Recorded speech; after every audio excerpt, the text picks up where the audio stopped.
Le syndrome de Carvin. Donc comment je fais pour l'identifier? C'est simple, je prends mon pouce comme ça, hop, et je plie comme ça vers le bas, et j'aurai mal là, il y a les tendons qui passent dans leur gaine.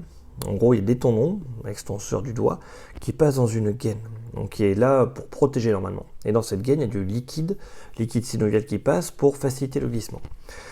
Qu'est-ce qui se passe pour avoir mal? Qu'est-ce qui est vraiment le syndrome de Carvin? C'est qu'il y a des choses dans le canal qui vont boucher. En général, c'est de la synovie, donc ce liquide qui va précipiter, va faire des petites boules.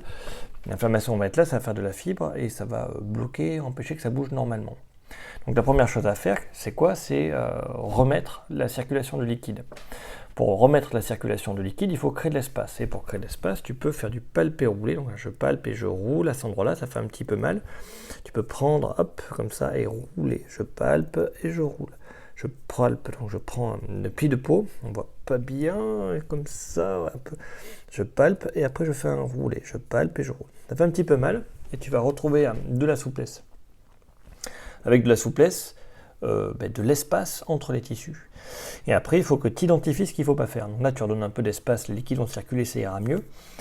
Tu vas retrouver un peu de souplesse, un peu de capacité à bouger, mais surtout, il va falloir que tu arrêtes de prendre certaines positions, celles qui vont venir mettre en tension, par compression, par étirement. Enfin, dans tous les cas, il y aura une compression, mais une compression directe ou un étirement.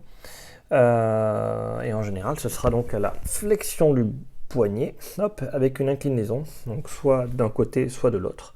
Souvent, ce sera flexion et avec une adduction, donc le poignet comme ça, à l'opposé du pouce. Là, je mets en tension toutes ces structures-là, donc j'empêche le liquide de circuler, il va se créer de l'inflammation, des adhérences, voilà, ça vient de ça. C'est pour ça qu'on met en général des attelles pour garder une position à peu près droite, pour éviter de prendre cette position-là.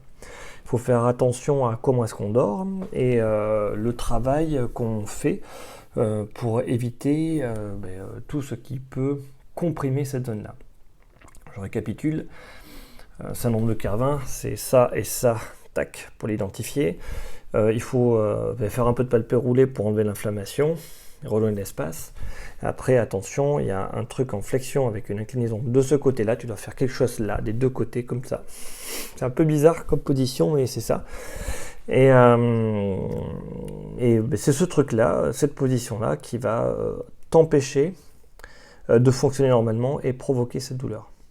Il faut vraiment que je trouve quelqu'un pour m'aider, pour filmer.